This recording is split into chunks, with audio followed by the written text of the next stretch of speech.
And welcome. Happy Wednesday night, everyone. This is the D1 Baseball weekend preview. It's week 11. I'm your host, Michael Patrick Rooney. We've got two distinguished guests. We've got the man that they call El Cabeza de Puntanda.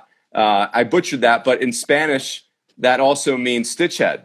And stitches, I think it's puntada, but whatever. You just got to let it rip.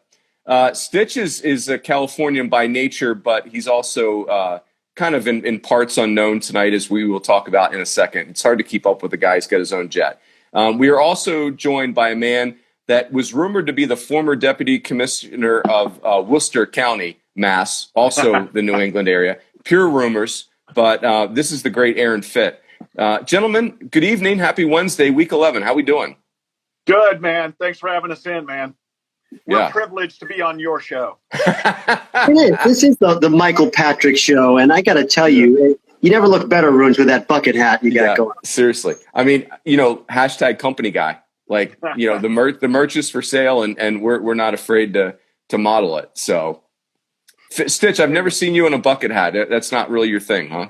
No, I've had them before, actually, but it kind of became your trademark, so I kind of backed off on that a little bit. Seriously, you have that. Give me my space. I like that. Yeah. It's also why I considered getting a hair implant, but I was like, no, I don't want to go all. I don't want to step on Aaron Fitt's hair.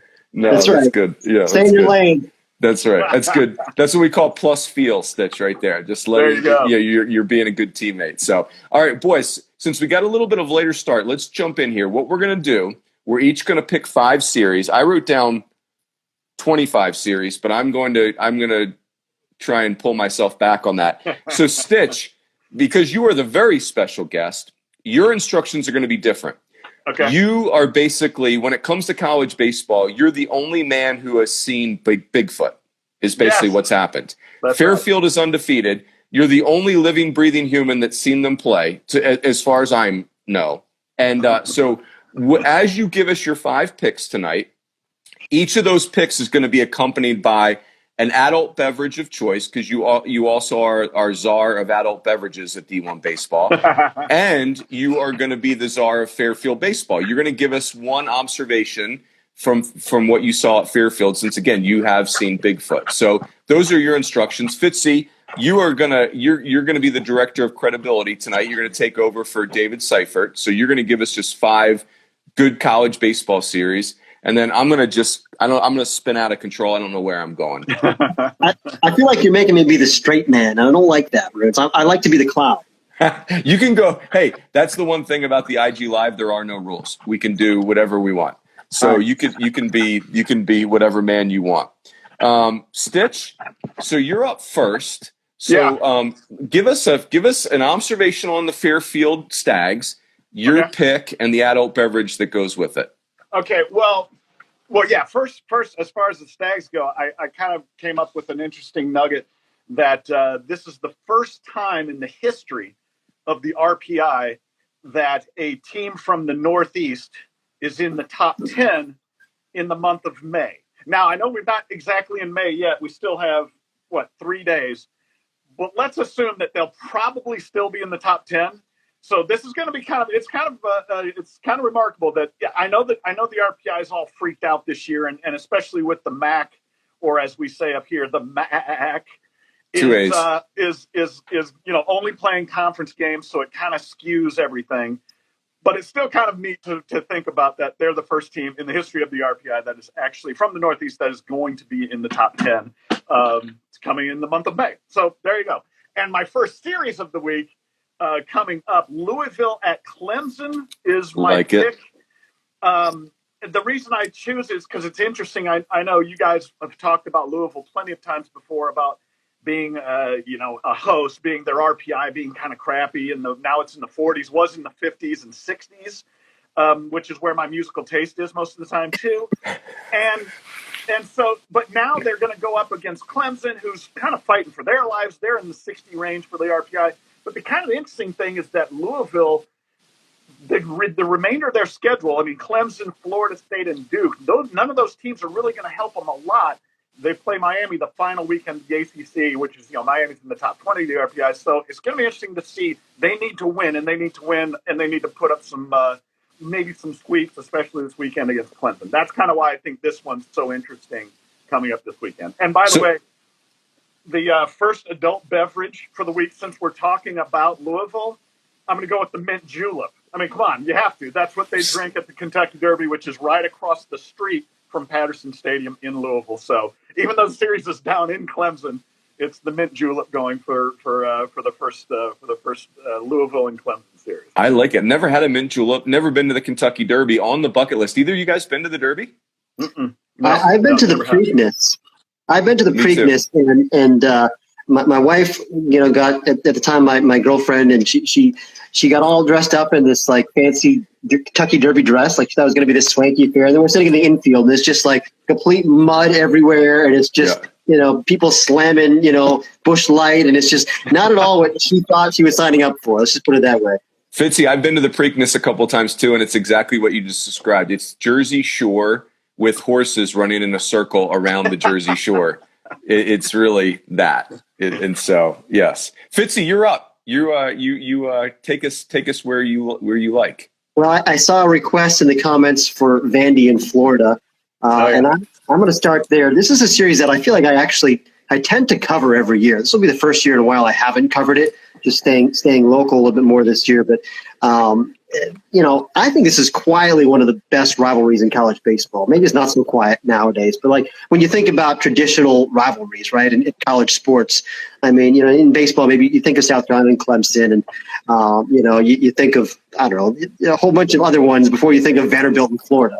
But these two teams, it's always intense when they get together. I mean, look at what they've done over the last 15 years. I mean, they're the two best programs in college baseball, for, I would say over that span. I mean, just as far as the consistency and the talent levels. And they're coached by a couple of guys who used to coach together at Clemson. They kind of have, similar energy to them. And it's always a fun series. And now you've got, Florida, they need this to try to host a regional. They're at home. They've been trying to figure out what formula works on the mound. I like now they're starting Franco Alomar. He was really good in that starting role last week. Mace and Leftwich has been moving around. Mace is back starting again. I mean, I feel like they're still trying to figure it out as we head into May, which is a little bit weird. But Vanderbilt's still trying to find out who the heck their third starter is. As good as Vanderbilt is, it's like they haven't had a third guy. And so, we still have as good as these teams are, as talented as they are, we still have a lot of questions that we need to see answered as we head into the final month. Yeah, that was a really fun discussion. Who is the team of the decade, Vandy or Florida? Really, do you like Omahas? Do you like multiple national titles? That was a fun discussion.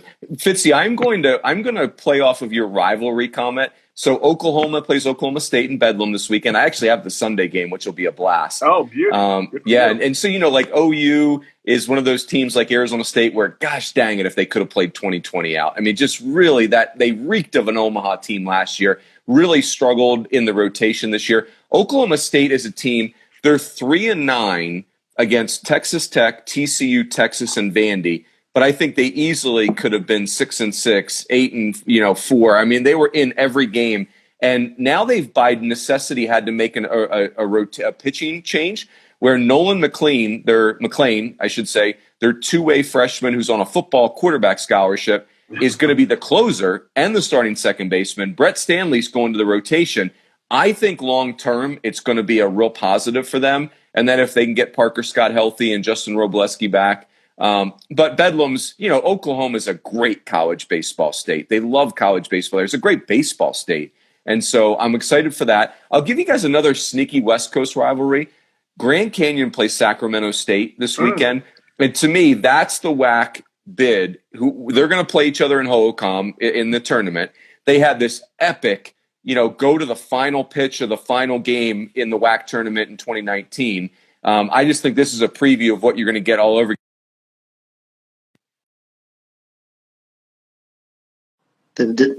Another thing that's really cool is Grand Canyon in their fall session, they did everything around the WAC tournament.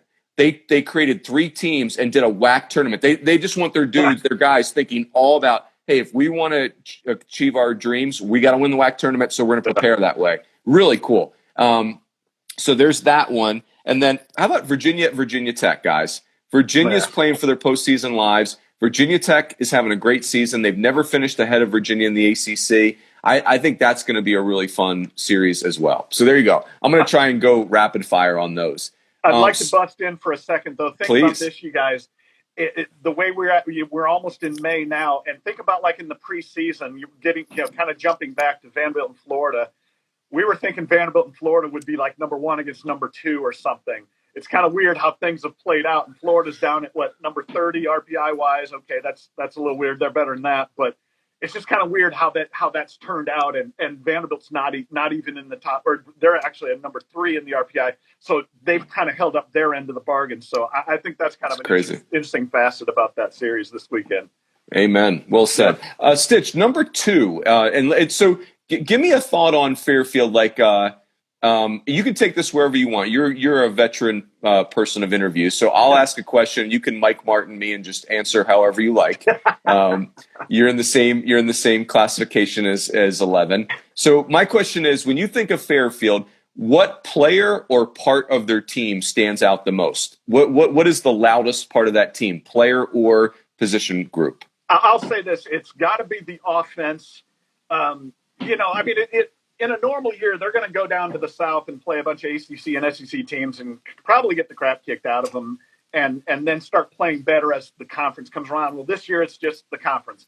And so they're not facing as good a pitching. However, you still have to respect the fact that they have 2 guys in the top 10 of the national stats in batting average, Mike Caruso and Mike Handel. It's the Mike and Mike show, I like to call it. And they're hitting 439 and 421 respectively, number 4, number 9 in the country. That'll work. Again, they're playing against teams that are not as strong, but they're also playing against teams that know them really well, and they still can't stop them. The teams can't stop Fairfield. So that's kind of the interesting. I'll give that one as the well done nugget. Yeah. So. You didn't even Mike Martin me either, Stitch. Well done. But you just keep that in your back pocket. Okay. What's your series? What are you going with? My next series is I'm going to still go with some of the Blue Bloods. Oregon State at UCLA. Kind of weird how this one is. Kind of like with Vanderbilt and Florida. We kind of expected UCLA to be a little bit higher up this time of year, and it's not quite happened for them. Both teams have over a dozen losses. RPIs are still okay. What do I have? 25 or 26 and 35, but I think UCLA kind of needs this one a little bit more. They've lost 3 of the last 4 weekend series in Pac-12 play, so I kind of think they need more. They're at home, so we'll see if that happens.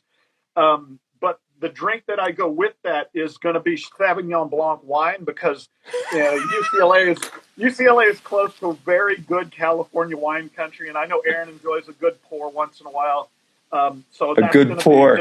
That's going to be their drink because you can't exactly have them with a Pabst Blue Ribbon because they're not a Pabst Blue Ribbon type of team. So I'll go with Sauvignon Blanc. Savvy B. By the way, hashtag a good pour. Thank you for that, Stitch. That was done. Hell yeah. Oh. Fitzy, that was excellent. That was pretty good. Guys, for my next one, I'm going to go to Stitchhead Country. And I didn't see this on your list, so I hope I'm not stealing it from you. But how about San Diego Gonzaga this weekend? West Coast Conference showdown. These 2 teams are both in position, I think, to be at-large teams. And I think Gonzaga deserves a little bit more run as a potential host. I mean, the season that they've had, they won that series at TCU on the road. They split a 4-game series on the road at Dallas Baptist. And they're really running through their league pretty well. But this is a big weekend. I think if they win this series at home against the other kind of top team in the WCC, then you can kind of look at Gonzaga as with 1 week left before 1 or 2 weeks left before host sites are announced, they got a real shot at it. And conversely, San Diego goes up there and wins that series on the road. They're really shore up their at-large credentials. So I do think the Toreros, you kind of think of this as maybe more of an offensive team, but I think the starting pitching is pretty good, with Jake Miller and Connor Thurman those first couple of days. I think they got a fighting chance up there against a very good pitching and defense Gonzaga team. And I also want to throw this out there, guys. I've got a drink to go along with this matchup. Yeah. Yes. Yeah. This is Durham's own Starpoint Brewery. It's called Surfin' Buddha.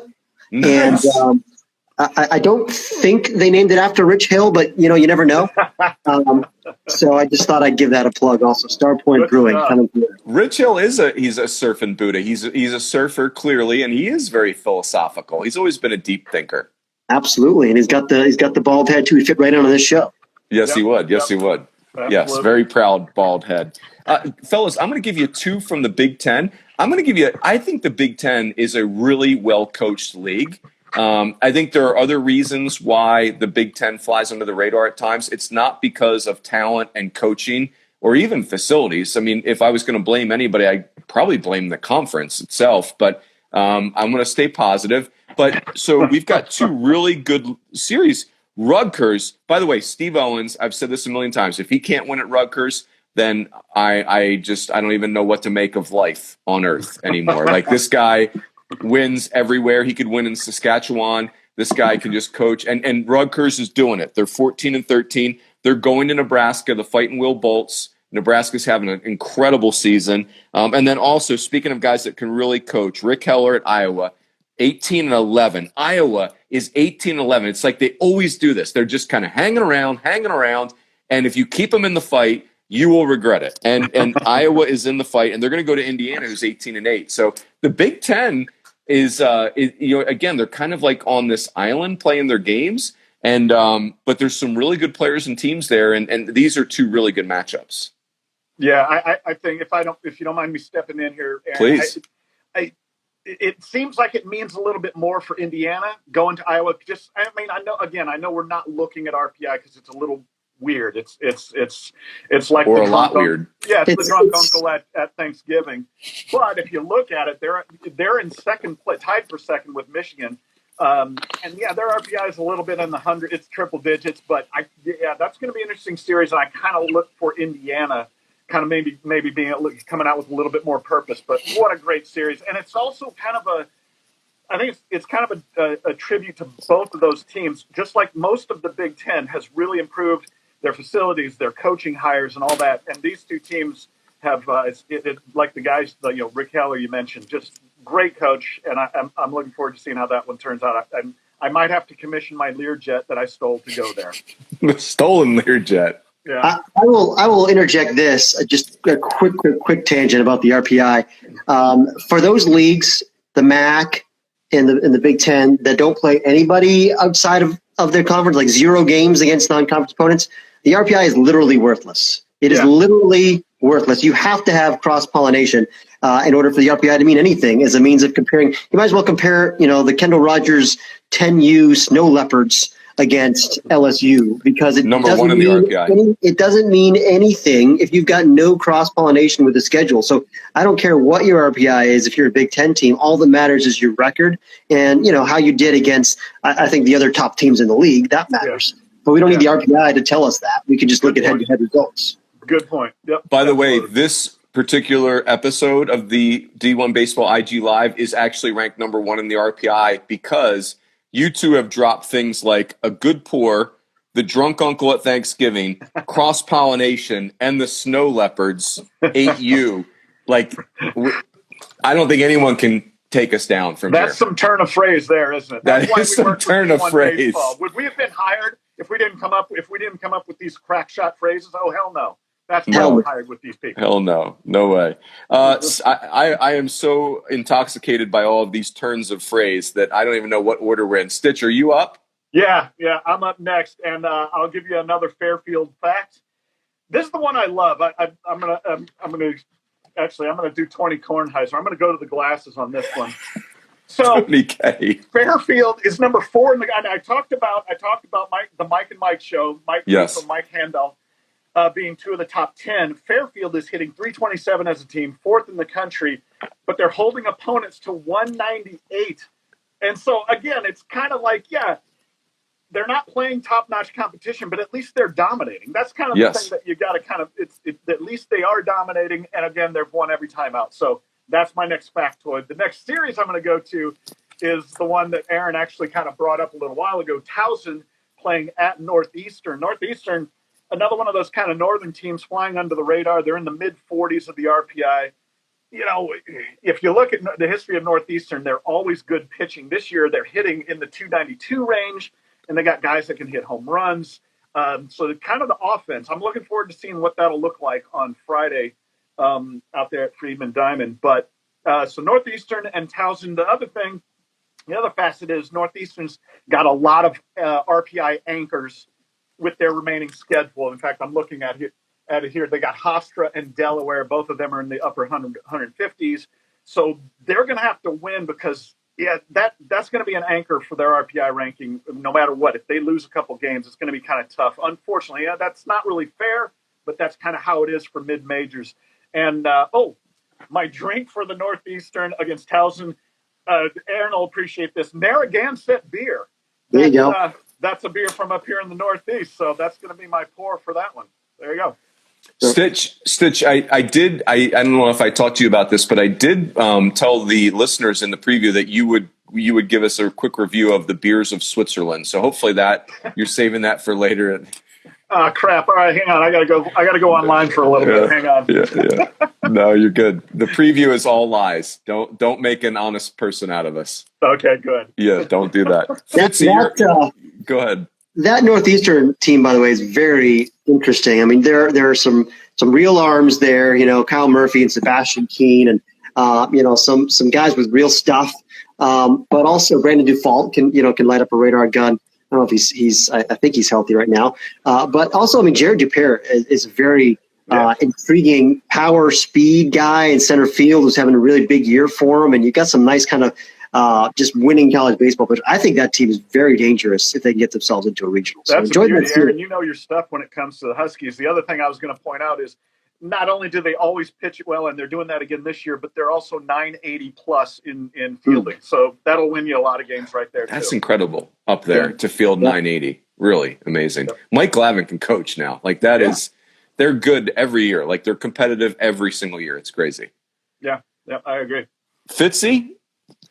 So, this weekend I am hoping to attend the Charlotte Old Dominion rematch up in North. Love it. Yeah. Which is, this is a top 25 showdown in Conference USA for the second week in a row. They played 4 times last week. Charlotte won 3 of them, and then Charlotte went ahead and won an extra inning midweeker at North Carolina. So this, they're rolling a little bit right now. We've got them as a regional host. Talked a lot about, the quality of the arms with Bryce McGowan and Andrew Lindsay and, Matt Brooks, I think, threw a complete game in a 7-inning game in the series finale, and Austin Morosis and Christian Loaths. I mean, they got a lot of legitimate arms, but also I think maybe, the offense has been overlooked some because Austin Knight, the Tennessee transfers, had a huge year. He's just kind of filling up the box score and all kinds of huge year. Yeah, I mean, big time. For a while, they were without Dominic Palali and David McCabe. Really, I think they're maybe the 2 most talented hitters, maybe more than Knight. Those guys are back now, and I just think that's actually a pretty formidable offense. But ODU is a balanced club, and you're coming back home.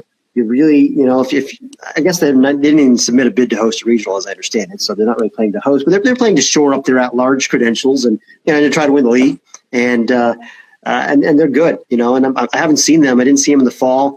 Really excited to get an in-person look at Hunter Gregory. And, I did see Kyle Battle and Tommy Ball, a couple of their position guys last summer in the Coastal Plain League. I like those guys, but there's a bunch of pieces here that I'm looking forward to seeing. So it's going to be a fun series up there. Yeah, the Conference USA renaissance. I love it.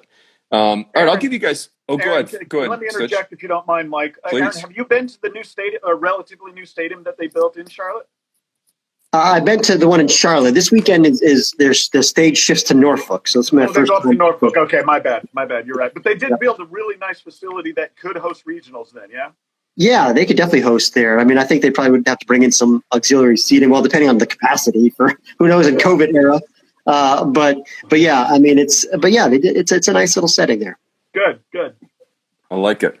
All right, so I'm going to give you a couple SEC series. I got Kentucky at Tennessee. That feels like it should be named after some version of bourbon. Those are 2 states that take a lot of pride in their whiskey. Right. The Bourbon Barrel series. That's right. Yeah, but I think for the Vols, kind of getting that chip back on their shoulder, they did drop a game to A&M even though they won the series. And then Kentucky, just every week Kentucky's playing for their postseason lives. That's just kind of what their season is right now. Every weekend is super critical. It just feels like they've been riding the fence for at least a month, probably for longer than that. I'm also going to give you LSU at Arkansas, or Arkansas at LSU. It would be so LSU to win that series. I mean, under Palmineri, every time we're really down on LSU under Palmineri, they pull something out of their hat. Those guys play hard. Their young talent is really substantial. And this was interesting. I have a Jim Schlossnagle game. I have a TCU game this weekend. So, Schloss has been to Omaha 5 times, which really stands out amongst active coaches. There's only 3 coaches that have been to more Omahas. Palmineri's been to 6. Mm-hmm. Sully has been to 7. Mm-hmm. DVH has been to 8. And I mean, you think about that, that's super elite company because all of the coaches that have been double-digit times are gone, Just, that era is over now. And so it's, Palmineri's been to 6 Omahas. I feel like he doesn't get enough credit for that. It's really incredible. But does that count for one at Notre Dame? Yes, 5 at LSU and 1 at Notre Dame. And I'll give you guys one more in the American. So Houston is playing Tulane. I don't think Tulane can hang with ECU long term, but they're hanging with them right now. And so Houston, even though their record is bad, they're very dangerous. And Tulane is hot as a pistol. So it's, I'm just really curious to see how long can Tulane stay hot, and can they push ECU, who ECU is really good. Like that's a more complete team, as you've chronicled, Fitzy. But Tulane is just in fuego right now. So. But they again, the thing about Tulane, though, is if you want to stay with ECU, you got no room for error because ECU is just a machine in that league right now. So ECU's got a good test, though, on the road at Wichita this weekend. Mm-hmm. I know Wichita's kind of stumbled the last week or two, but still a team that had been making some waves. And, ECU coming off a split at home against UCF, it's a big weekend for them to get back up and kind of reassert their dominance in that league. Yep, no question. Yeah, I'll kind of throw this out to you, Mike. Going back a little bit, it's always funny to see, like, probably every other year out of the last 10 years, about this time, well, maybe like a little earlier, like mid-April, you'll see a bunch of LSU fans calling for Palmineri's hide, telling him to get out of town, hanging him in effigy and all that.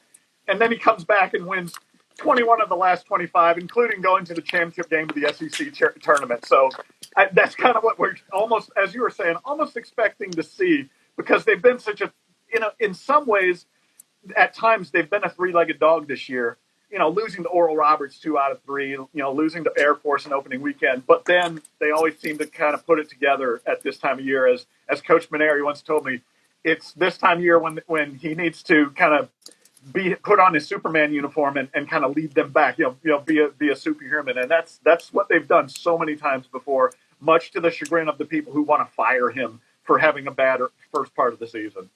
Yeah, it's a tough. That's a when you follow a guy that won 5 national championships in 10 years, that is not setting a good, reasonable expectation for the fan base. That was Skip. Skip is the gift that keeps on giving. Yep, absolutely.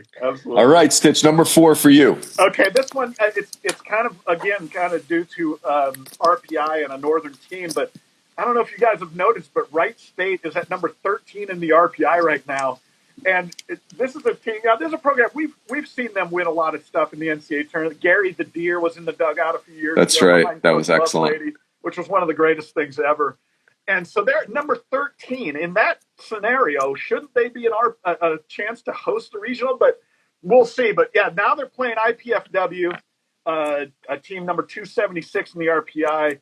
Yikes. Again, just like I talked about with Northeastern and Fairfield. Well, not Fairfield as much, but it's kind of an RPI anchor to play some of these conference teams, even though they have such a great team, and they have like a couple of guys hitting 370 plus for Wright State. But here's the interesting thing, you guys: they're playing IPFW, which has one of the best mascots in the country, the Mastodons. Yeah. I love that. So since they're playing IPFW, Runes, you're going to love this. My drink of choice for that is the Rail Splitter IPA. Nice. There is a Rail Splitter IPA. I think it's made in Indiana. It might even. So there's your drink of choice for that one. But yeah, interesting. I'm going to keep an eye on a lot of these northern teams that have really good RPIs and see how good or bad it turns out for them this weekend. So, Stitch, I don't know if you've followed up on this, but University of Central Arkansas denied our request to change their mascot from the Bears to the Rail Splitters. They remain the Bears. So the only Rail Splitters in our life are the Lincoln High Rail Splitters from the great Philadelphia area. So that's all. That's There you go. That's all we got. I like it. Go Splitters. Go Splitters. Fitzy? Go Splitters. Hey, I saw a comment in the chat about South Carolina, asking about South Carolina. So I'm going to go there next. South Carolina at Ole Miss. Big series this weekend for the hosting picture. I think right now we've still got South Carolina as a host. We squeezed Ole Miss out of a host spot, but if the Rebels take 2 out of 3 at home this weekend, you could see those two flipping. I will say that, I was in Columbia last week for that Arkansas series, and I walked away, liking South Carolina's club. I mean, their pitching stands out in a year where not many teams have actual, 3 workhorse starters in the rotation. I mean, how many teams out there can you think of off the top of your head that have 3 guys that you can kind of say, all right, like this guy's got swing and miss stuff and he can give me 6 innings every weekend, like 3 of them. I mean, there's Mississippi State, I guess, South Carolina, even Vandy doesn't have a 3rd guy. Arkansas has had the best season of anybody. They haven't even had 1 guy for a lot of the season. Now you've maybe got 2 with Peyton Paulette and Patrick Wicklander. But seriously, they were doing it without reliable starting pitching for the first 9 weeks. Crazy. It's insane what they've done. I mean, for my money, Arkansas, I'm going on a tangent, but Arkansas has the best offense and the best defense in the country. Yeah, that position player group. Yeah, and that's strong. That's strong. And they have Kevin Kopps. And so those things can mask a lot of deficiencies. But anyway, ultimately, we talked about this earlier.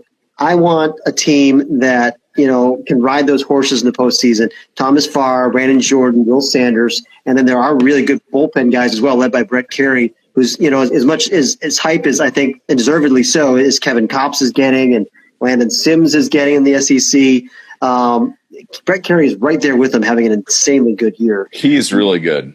Yeah, he is really good. And it's I've always kind of thought of him in the past as more of a pitchability guy, but I mean, it was up to 94 and he can miss bats with a hard cutter and a slider. And it's just like, guy's good. So I think South Carolina is flawed offensively and defensively, but they do have power and their pitching, I think, is real. So, but Ole Miss has lost 4 straight series and we don't know if they're going to have Gunnar Hoagland this weekend. I'm not expecting them to, just reading the tea leaves. I tried to see if there's any news on that, and I didn't find anything.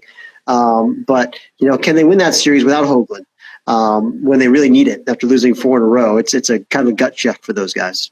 Yeah, gosh, 5 series. As good as Ole Miss is, losing 5 series in a row just feels really uncomfortable. That's bizarre. That's bizarre. Yeah. Aaron, are you going to go to see South Carolina against Mississippi State next week then? Probably not, just I was just down there, and I've seen Mississippi State too. But that's another really good series, man. And boy, that's gonna be great. It's like every week there's multiple marquee matchups in that conference. It's absolutely, obviously, no question. All right, boys, I'm going to give you 2 quick ones. So Cal Poly goes to Santa Barbara. That just feels like a wine testing special. Like you just it's. But that's the movie Sideways right there. Sideways was filmed in those 2 areas. That's right. Castle Robles and San Luis Obispo. That's right. I like it. So that's a cool series. And Santa Barbara is still hanging on. I mean, they still have a very interesting resume. And then how about the OVC? I'm not going to give you a series, but how about this for the OVC guys? There are 8 teams in the OVC, the Ohio Valley, within 3 games of each other.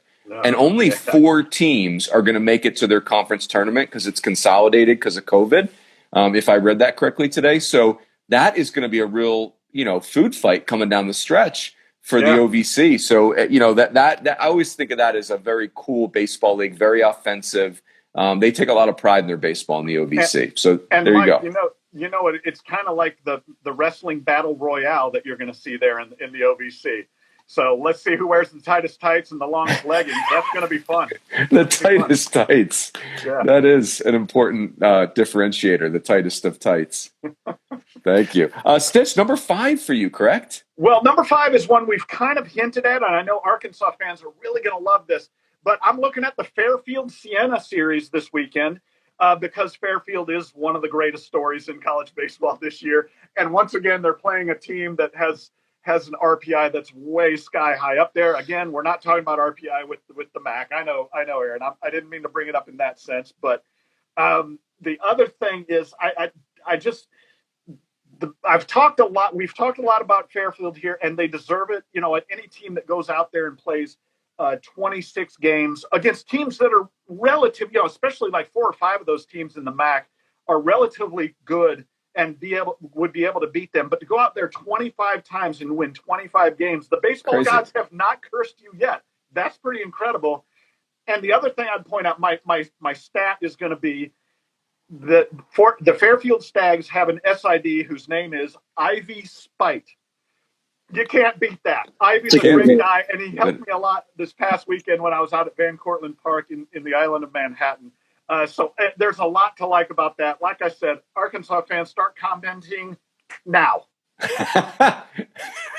Yes, your timeline. Hey, Stitch, well, first of all, give us your drink that is appropriate for watching a Fairfield Stag. Oh, wait, game. Where did that go? I decided to take, there had to be one drink that was going to be a little unique. So I went with, for those people out there who don't drink, the Shirley Temple. And for those who do drink, a Shirley Temple with a couple shots of vodka in it. So there you go. I cover everybody with that one. Look at you, man of the people. Hey, did you see my man John Signor pitch for Fairfield? Were you at his start? Yeah, I was there. Baby Bartolo? I was trying to think of the nicknames they have him. Baby Bart. It's true. He's Baby Bartolo. He's kind of a little of I'm not going to say rotund, a little roly-poly, but he's really, he's got a speedball that reaches the low 90s. Now, when I saw him, his ERA going in was just a little bit above 1, but he kind of got hit around a little bit, but that's okay because the Fairfield offense, took over. So I didn't see him at his best, but the one thing I took away from that is Manhattan's coach, Coach Cole from Manhattan. He is a former assistant under Bill Courier at Northeastern, at Fairfield. Oh, and cool. He said, look, Fairfield, you can say what you want about them being good or bad, but they've got 4 guys in their starting rotation that throw 3 pitches for strikes. And that's what you really need in baseball, is a pitcher that can throw 3 pitches for strikes, including Baby Cologne. But he also said that they're going to get back Mike McLaughlin in a couple of days. So he's going to pitch this weekend, just like, spot duty, a couple innings. He's their ace that throws 93, 94. And I've been telling people, any radio show I've been going on, I'm like, look, they're probably not going to win a regional. They're probably not going to go to Omaha, but they're going to break somebody's heart this year. They're going to upset somebody in the postseason. I like it. Just because they have so much good pitching. I won't say, the only thing I'll say is their bullpen might be a little bit, they don't really scare you, but their starting pitching, if they stay as good as they've been and they get their ace back to 100%, they're gonna soil somebody's record there in the postseason. Hey, and 4-game weekends too. They probably have more depth than they would normally have. That's true. Actually, a lot of those guys will be bullpen guys come regional time. So yeah, they can be a little bit dangerous. I'm not saying that they're going to win a regional, like I said, but they're going to do some damage, and I'm looking forward to seeing what happens with that. And that's the point that I was going to just add on here is it's hard enough to go 25-0. Yeah. But to do it when you're playing 4-game weekends, I mean, we always talk about how hard it is to sweep any 4-game series, right? Like, even to win a 4-game series, to win 3 out of 4 against any one team is a challenge. To do that week after week, and plus they've had I think they had at least one 6-game week. I mean, they're really grinding it out, trying to make up games after a late start. And boy, it's insane to me what they've done. I just think it's really cool.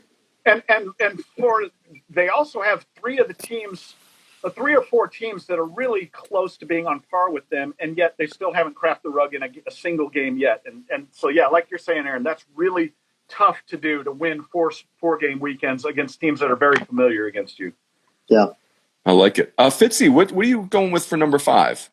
So I'm going to wrap it up here with Texas Tech at Texas. Oh, yes. Love that. Yeah. Big series in the Big 12. And, hey, Texas Tech's struggling, guys. I mean, and that's to be expected after all the injuries they've had. I mean, frankly, they did a pretty good job holding it together. They won a series the week before this past weekend at West Virginia, and then they'd won a series against TCU.